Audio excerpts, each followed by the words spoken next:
Hi, Gretch. It is Monday, and I can't believe it, but we are starting another set of interactive read alouds. So, this week we are going to be traveling to the moon. So, number one is, what is the moon? Normally, we learn all about the ecosystem first. When you look up in the sky at night, what do you see? What do you know about the things you see? People have always wondered about the moon. What are the dark spots on the moon? Why does it look like it changes shape? Ancient people created stories and myths to explain what they observed in the sky. Today, scientists create theories and hypotheses to explain their observations using the information available to them.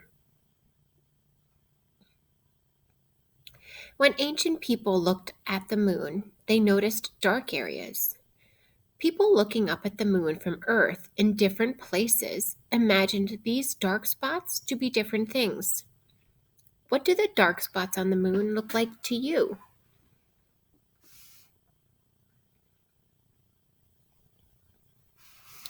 In ancient Japan, people looked at the moon and saw the shape of a rabbit pounding rice in a big bowl.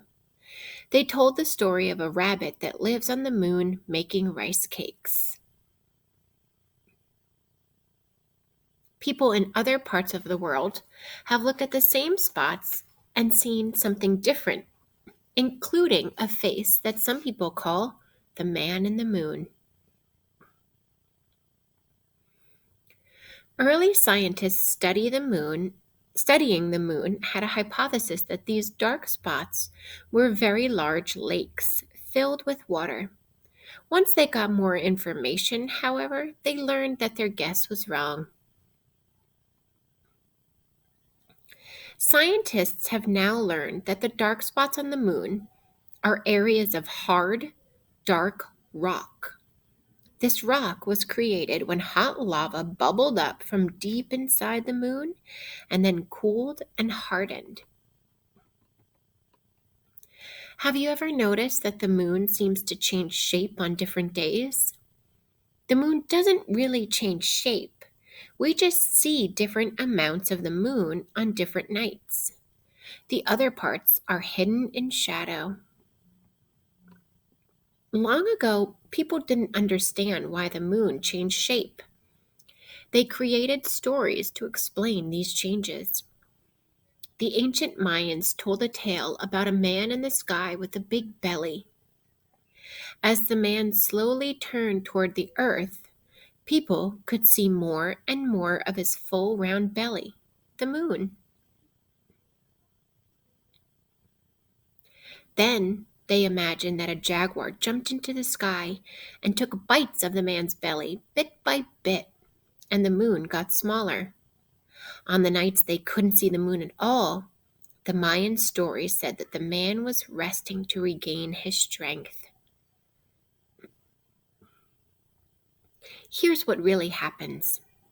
As the moon moves around the earth, shadows and light make the moon appear to change shape. The part of the moon we can see is lit up by the sun, and the part we cannot see is covered by shadow. The moon's shape is always the same, a round sphere. Scientists call this pattern of changing shadows the phases of the moon. The new moon is when the moon is completely in shadow and we can't see it at all. Right here. A crescent moon is when only part of the moon is in shadow. The full moon is when the sun lights the whole side of the moon. One of the reasons we know more about the moon than ancient people did is because scientists have invented tools to see the moon better. 400 years ago, people engineered the first telescopes. Telescopes magnify faraway objects, making them appear closer and bigger. This allowed a new kind of scientific study to begin: astronomy, the study of objects in the sky. Can you remember any other ways people used telescopes? Think about some of the other interactive read alouds we did. Maybe with the pirates, what did they use the telescopes to look for? Islands or the North Star, right? Scientists still use telescopes to look closely at the moon. Even more powerful telescopes allow us to see details in planets, moons, and stars that we can't see with our bare eyes. Seeing the moon more closely led to new questions. What is the moon made of? Is there an ecosystem on the moon? Could people live there? To help answer these questions, people engineered spacecraft to travel to the moon. The first astronauts landed on the moon's surface about 50 years ago. Scientists learned that the moon is made of rock. Astronauts brought samples home to Earth to study. You can see them in museums today. Scientists also learned is that it would be difficult for people to live on the moon. Some parts of the moon can reach 212 degrees. That's hot enough to boil water. Other parts of the moon can be as cold as 300 degrees below zero. That's colder than any area on Earth, even during the Ice Age. Another reason it would be difficult to live on the moon is because there is no oxygen on the moon.